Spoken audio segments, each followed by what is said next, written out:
45 ರೂಪಾಯಿ K G ರೀ ಇದು. 25 ರೂಪಾಯಿ ರೀ. 13 ರೂಪಾಯಿ ಕಾಯಿ ರೀ ಇದು. ಎಷ್ಟು ಸಣ್ಣದಿರುತ್ತೆ ಅಷ್ಟು ರೇಟ್ ಹೆಚ್ಚಿಗೆ ರೀ, ಎಷ್ಟು ದೊಡ್ಡದಾಗುತ್ತೆ ಅಷ್ಟು ರೇಟ್ ಕಮ್ಮಿ ರೀ.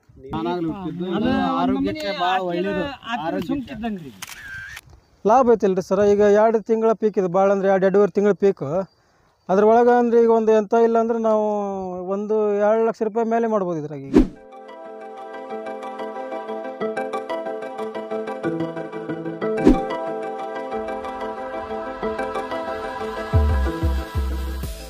ಶಿರಹಟ್ಟಿಯಿಂದ ಸುಮಾರು 8 ಕಿಲೋಮೀಟರ್ ದೂರದಲ್ಲಿರುವಂಥ ಈ ಜಲ್ಲಿಗೇರಿ ಗ್ರಾಮ ಕೃಷಿಗೆ ಪ್ರಧಾನವಾಗಿರುವಂಥ ಗ್ರಾಮವಾಗಿದೆ.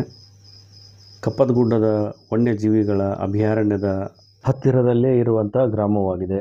ಸುಮಾರು 334 ಮನೆಗಳನ್ನು ಹೊಂದಿರುವಂಥ ಈ ಗ್ರಾಮ 1911 ಜನಸಂಖ್ಯೆಯನ್ನು ಹೊಂದಿದೆ. ಒಟ್ಟಾರೆಯಾಗಿ ಈ ಗ್ರಾಮದ ವಿಸ್ತೀರ್ಣ ನೋಡಿದರೆ 18.33 ಸ್ಕ್ವೇರ್ ಕಿಲೋಮೀಟರ್ದಷ್ಟು ಇರುತ್ತದೆ. ಇದೇ ಗ್ರಾಮದ ನಿಂಗಪ್ಪ ಮಿಸಿರವರ ಹೊಲಕ್ಕೆ ನಾವು ಸಕ್ಸಸ್ ಸ್ಟೋರಿ ಮಾಡಲು ಹೊರಟಿದ್ವಿ.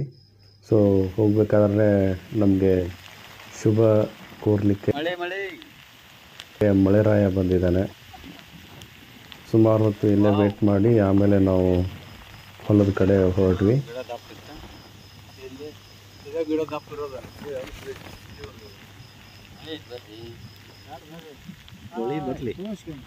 ಮಳೆ ಬರಲಿ, ಮಳೆ ಜೊತೆ ನೀರಿರಲಿ.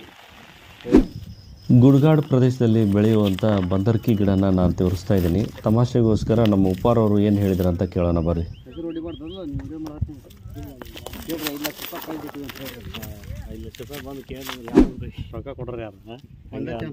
ಉಪ್ಪಿನಕಾಯಿ, ಸೌತೆಕಾಯಿ ಏನು ಇದು 2 ಎಕರೆ ಹೊಲನ ಮಾಡಿದ್ದಾರೆ ರೈತರು.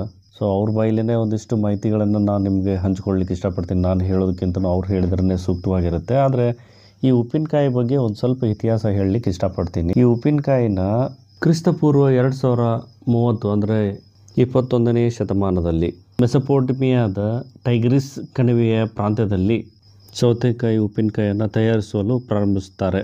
ಸೊ ಇನ್ನು ಈ ಸೌತೆಕಾಯಿಯನ್ನು ಯಾರು ಪರಿಚಯ ಮಾಡಿಕೊಟ್ರು ಜಗತ್ತಿಗೆ ಅಂತಂದ್ರೆ ಅದರದ್ದು ಕೀರ್ತಿ ಕೂಡ ನಮ್ಮ ಭಾರತಕ್ಕೆ ಸಲ್ತೈತಿ. ಯಾಕಂದರೆ ಭಾರತದಲ್ಲೇ ಅದು ಅತಿಯಾಗಿ ಬೆಳೀತಾ ಇದ್ರು. ಇದನ್ನು ಅವರು ಸಂರಕ್ಷಣೆ ಮಾಡಿ ಇಲ್ಲಿಂದ ಮೆಸೊಪೊಟೇಮಿಯಾಗೆ ತೊಗೊಂಡು ಹೋಗ್ತಿದ್ರು. ಅಂದರೆ ಈಗಿರುವಂತಹ ಇರಾಕ್ ದೇಶಕ್ಕೆ ತೊಗೊಂಡು ಹೋಗ್ತಾಯಿದ್ರು. ಅಂದರೆ ಇದನ್ನು ಈಗೇನು ನಾವು ವೆನೆಗರ್ ಅಂತ ಹೇಳ್ತೀವಿ, ವೆನೆಗರ್ ಒಳಗಡೆ ಫ್ಲೇವರ್ಸ್ ಎಲ್ಲ ಬರುತ್ತಲ್ಲ, ಆ ಥರ ನಮ್ಮ ಉಪ್ಪಿನಕಾಯಿಗಳನ್ನು ವೆನೆಗರ್ ಥರ ನೀರೊಳಗಡೆ ಅದನ್ನು ಒಂದು ಸ್ವಲ್ಪ ಪದಾರ್ಥಗಳನ್ನೆಲ್ಲ ಮಿಕ್ಸ್ ಮಾಡಿ ಅದನ್ನು ಸಂರಕ್ಷಣೆ ಮಾಡಿಕೊಂಡು ತೊಗೊಂಡೋಗಿ ಅಲ್ಲಿ ಬಳಕೆ ಮಾಡ್ತಾಯಿದ್ರು. ಅದನ್ನೇ ಮುಂದೊಂದು ದಿನ ಉಪ್ಪಿನಕಾಯಿ ಅಂತ ಕರೀಲಾಯಿತು.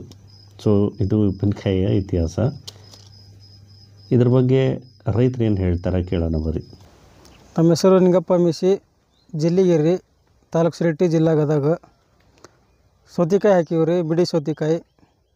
ಕೆ ಜಿಗೆ 45 ರೂಪಾಯಿ ಕೊಡ್ತಾರೆ ರೀ ಕಂಪ್ನಿಯವರು, IIP ಕಂಪ್ನಿ. ನಮ್ಮ ಫೀಲ್ಡ್ ಆಫೀಸರು ನಮ್ಮ ಶಿವರಾಜ್ ಷಣ್ಮುಖಪ್ಪ ಅಡವಿ ಅಂತಂದ್ರಿ, ನಮ್ಮೂರವರು ಜಲ್ಲಿಗೇರಿಯವರು. ಅವ್ರು ಮಾಡಿಸ್ಯಾರಿ, ಲಾಭ ಆಗುತ್ತೆ ಮಾಡಂತಂದು ಹೇಳಿ ಮಾಡೀವಿ ರೀ ಸರ. ಒಳ್ಳೆ ನಾವು ಹರಿದು ಎಲ್ಲ ಮಾಲು ಇಲ್ಲೇ ಇದು ಮಾಡಿ ಇಡ್ತೀವಿ ರೀ.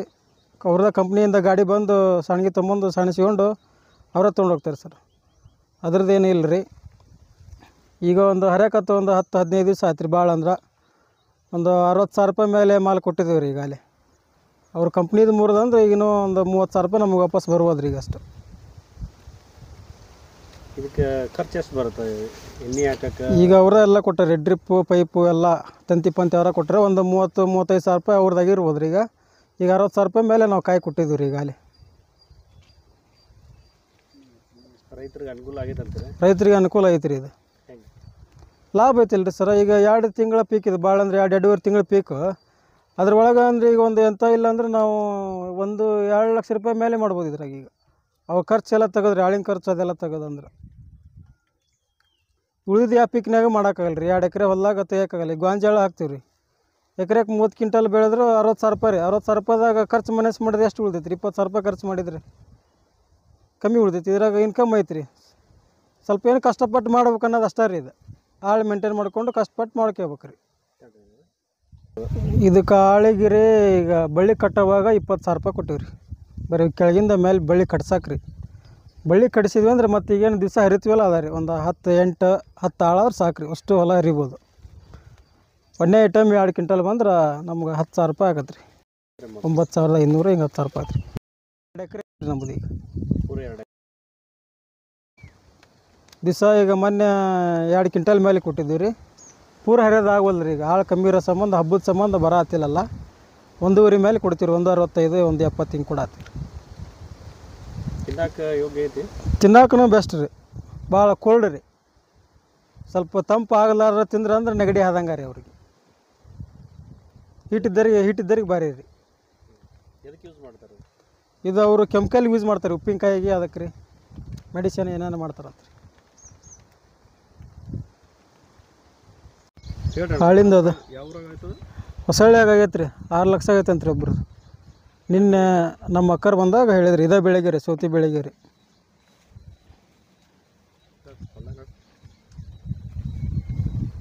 ಏನು ಮಾಡತ್ತಾರ ಅಕ್ಕ? ಕಾಯಿ ಹರಿಯತ್ತಾರೆ ರೀ.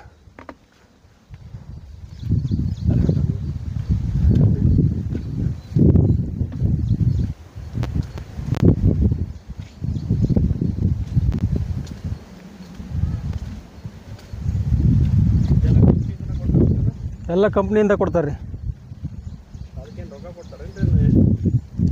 ರೊಕ್ಕ ಈಗ ಮಾಲ್ ಕೊಡ್ತೀವಲ್ಲ ರೀ ನಾವು, ಅವಾಗ ಮುರ್ಕೋತಾರೆ ರೀ. ಫಸ್ಟಿಗೆಲ್ಲ ಫ್ರೀ ಕೊಟ್ರಿ, ಫಸ್ಟ್ ಕೊನೆಗೆ ಅವರೇ ಕೊಟ್ಟಿರ್ತಾರೆ ರೀ. ಹಿಂದೆಗಡೆಗೆ ಮುರ್ಕೋತಾರೆ ರೀ. ಅದು ಅವ್ರು ಏನೇನು ಕೊಟ್ಟಿರ್ತಾರೆ ಅದ್ರ ಚಾರ್ಜ್ ರೀ. ಸೈಜ್ ಒಂದು ಸಲ ತೋರಿಸಿ ಎಕ್ಸ್ಪ್ಲೈನ್ ಮಾಡಿರಿ.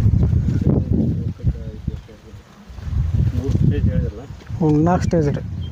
ಅವು ಕಾಯಿ ಕಾಣ್ತಾವಲ್ಲ ನಿಮಗೆ? ಹ್ಞೂ ರೀ. ಅದನ್ನು ತೋರಿಸಿ.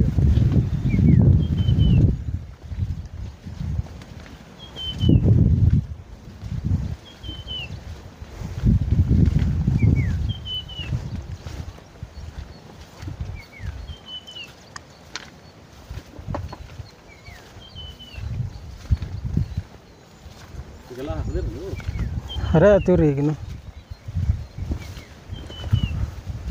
ಹರ್ಕೋತ ಹೋಗೋದು ರೀ.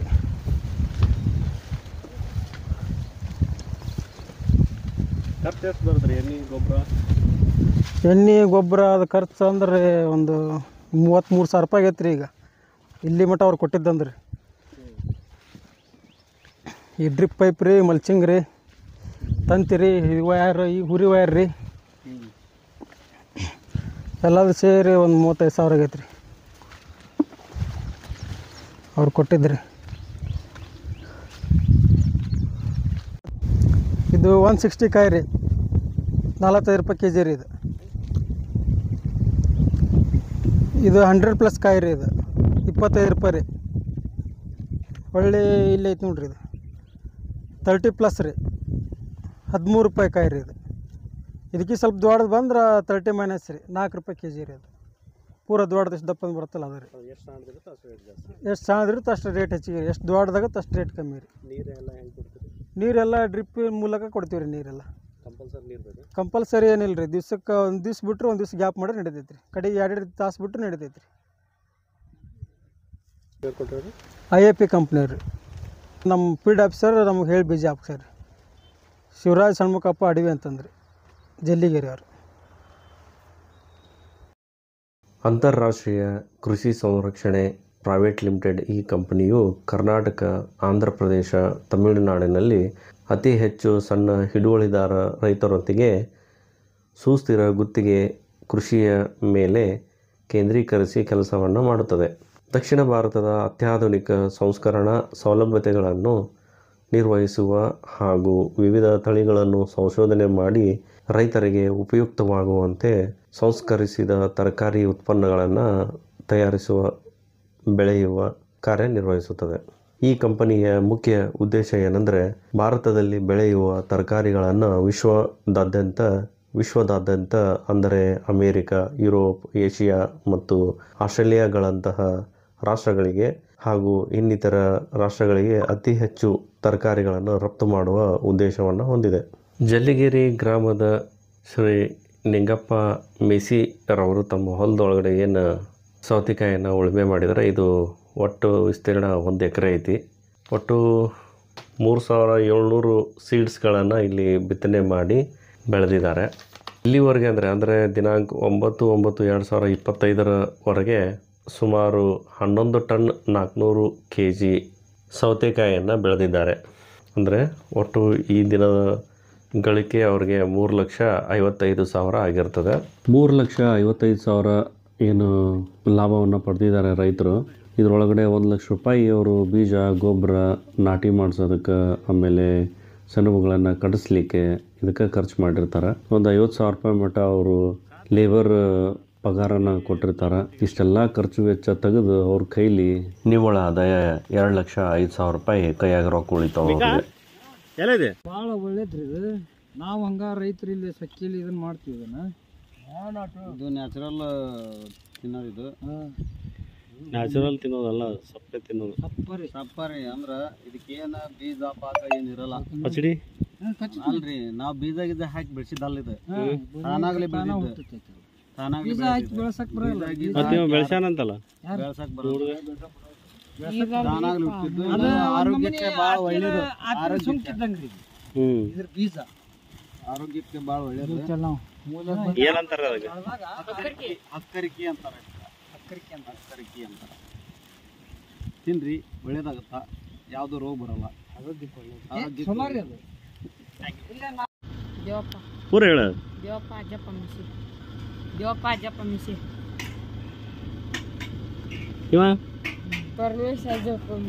ನಮ್ಮ ಜೊತೆ ಹೊಲದಾಗ ಅಡ್ಡಾಡಿದಂಥ ಹುಡುಗರು ಇವರು. ಇಲ್ಲಿಂದ ನಾವು ನೇರವಾಗಿ ಶಿರಟ್ಟಿ ಗ್ರಾಮಕ್ಕೆ ಬಂದ್ವಿ. ಸಂಜೆ 4 ಗಂಟೆ ಆಗಿತ್ತು. ಎಲ್ಲರೂ ಊಟ ಸಿಗುತ್ತದ ಇಲ್ಲ ಅಂತೇಳಿ ಇಲ್ಲೊಂದು ಹೋಟೆಲ್ ನೋಡಿದ್ವಿ. ಭಾಳ ಖುಷಿ ಅನ್ನಿಸ್ತು. ಹಳ್ಳಿ ಮನೆ ಊಟ ಅಂಥೇಳಿ. ಹಳ್ಳಿ ಒಳಗಡೆ ಯಾವ ಥರ ನಮ್ಮ ಹೋಟೆಲ್ಗಳು ಇರ್ತಾವೋ ಅದೇ ರೀತಿಯಲ್ಲೇ ಇದನ್ನು ನಿರ್ಮಾಣ ಮಾಡಿದ್ದಾರೆ. ಹೊರಗಡೆ ಎಂಟ್ರೆನ್ಸ್ ನೋಡಿದ್ರೆ ಭಾಳ ಸಣ್ಣದು ಅನ್ನಿಸ್ತು. ಒಳಗಡೆ ಹೋಗಿ ನೋಡಿದ್ರೆ ಭಾಳ ವಿಭಿನ್ನವಾಗಿರುವಂಥ ಹೋಟೆಲ್ ಐತಿ. ಇದು ಭಾಳ ಕಡಿಮೆ ಖರ್ಚು ಒಳಗಡೆ ಹೋಟೆಲ್ ರೆಡಿ ಮಾಡ್ಕೊಂಡಿದ್ದಾರೆ. ಅದರ ಸ್ಪೇಸ್ ತುಂಬ ಇದೆ. ಎಲ್ಲ ಥರದ ದೇವಸ್ಥಾನಗಳ ಬಗ್ಗೆ, ಕವಿಗಳ ಬಗ್ಗೆ ಎಲ್ಲನೂ ಅಲ್ಲಿ ಚಿತ್ರಣವನ್ನು ಮಾಡಿ ತುಂಬ ಚೆನ್ನಾಗಿ ಮಾಡಿದ್ದಾರೆ ಈ ಒಂದು ಹೋಟೆಲ್ನ. ಅಷ್ಟೇ ರುಚಿಯಾಗಿರುವಂಥ ಅಡುಗೆ ಮಾಡಿದರು ಅಕ್ಕವರು. ಹೋಳ್ಗೆ ಊಟ ಮಾಡಿದ್ವಿ ನಾನು, ಉಪ್ಪಾರವರು, ಆಮೇಲೆ ರಫೀಕ್ ಬಾಯಿ ಅವರು. ಸೊ ತುಂಬ ಖುಷಿ ಅನ್ನಿಸ್ತು. ಈ ಊಟ ಮನೆ ಊಟನೇ ಮಾಡಿದ್ವಿ, ಮನೆಯಲ್ಲೇ ಕೂತ್ಕೊಂಡು ಊಟ ಮಾಡಿದ್ವಿ ಅನ್ನೋ ಒಂದು ಭಾಸದಲ್ಲಿದ್ವಿ. ನೀವೇನಾರ ಶಿರಟ್ಟಿ ಕಡೆ ಹೋದ್ರೆ ಇಲ್ಲಿ ಊಟ ಮಾಡೋದನ್ನು ಮರಿಬೇಡ್ರಿ. ಜೊತೆಗೆ ನಮ್ಮೂರು ನಮ್ಮವರ ಪರಿಚಯ ಯೂಟ್ಯೂಬ್ ಚಾನಲ್ನ ಲೈಕ್ ಮಾಡಿರಿ, ಶೇರ್ ಮಾಡಿರಿ ಮತ್ತು ಸಬ್ಸ್ಕ್ರೈಬ್ ಮಾಡಿರಿ.